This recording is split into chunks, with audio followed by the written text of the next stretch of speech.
Welcome to Tally Help videos. In this video, you will understand the process of recording e-payments in Tally Prime. The facility of e-payments in Tally Prime makes payments to your vendors or suppliers simpler. It helps in executing bulk payments in one go by creating a payment instructions file which can be uploaded to your bank portal. This saves you a great deal of time in making payments and tracking them. In Tally Prime, you can record e-payments with RTGS, NEFT, or any other transfer mode supported by your bank. Thereafter, you can process the payment with the bank.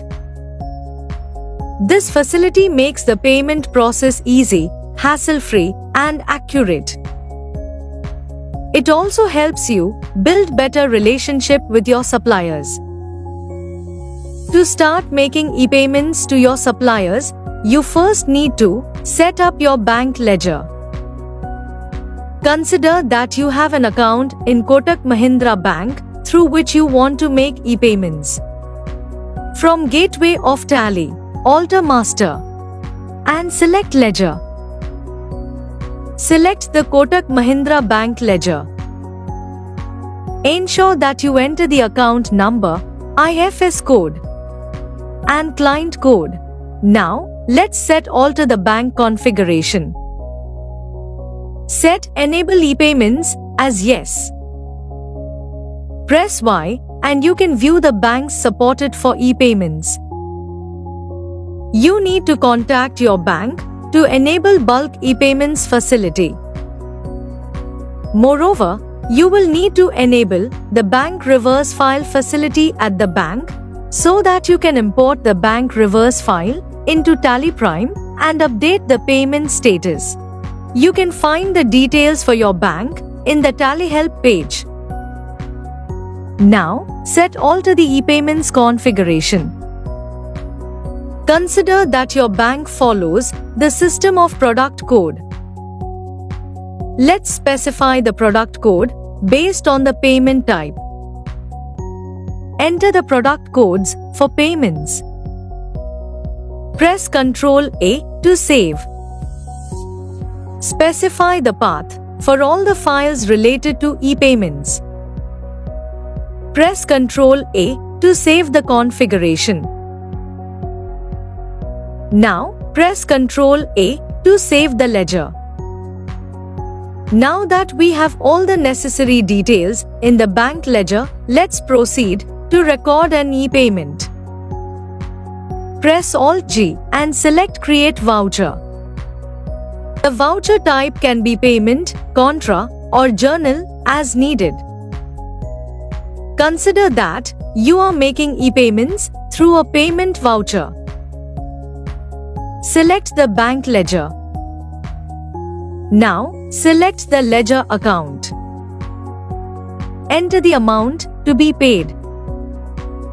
Now, press Enter on the voucher amount.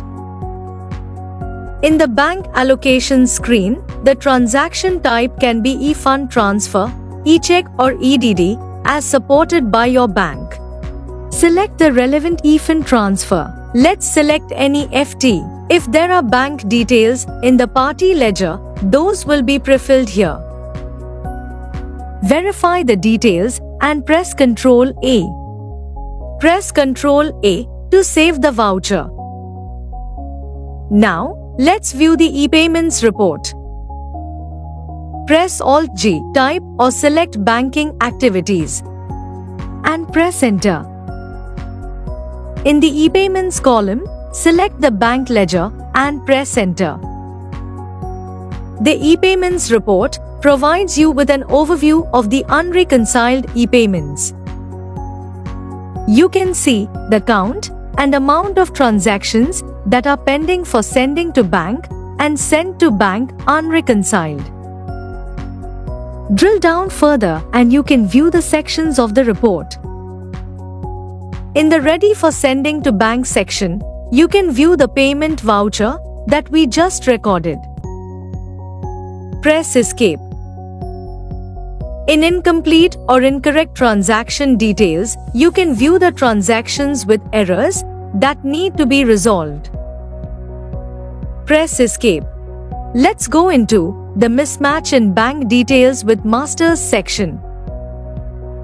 You can view the alterations that have led to mismatch as compared to the details in the Masters.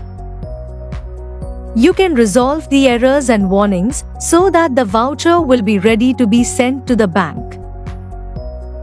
Under Send to Bank, you have transactions that are exported and are in progress at the bank portal. The Unsuccessful section has payments that have failed due to some error at the bank or in case the payment has been rejected by an approver on the bank portal. The Successful section contains payments that are fully processed by the bank. With each section indicating the status of the payment, it becomes easier for you to take actions on the transactions. Now, you might want to allow or restrict a set of users from using the ePayments feature. Press Alt-K and select User Roles. Under Disallow the following facilities, select Full Access. Under List of Reports, select ePayments.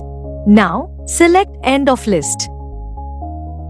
Under Allow the following facilities, select Create and then select ePayments under the List of Reports. In the next line, let's provide full access to ePayments Export. Similarly, you can provide access to activities regarding ePayments.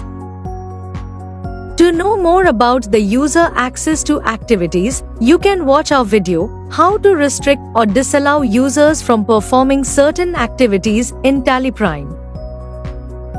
As you saw, in TallyPrime, you can easily set up your bank ledgers, record ePayments, and know the status of ePayments.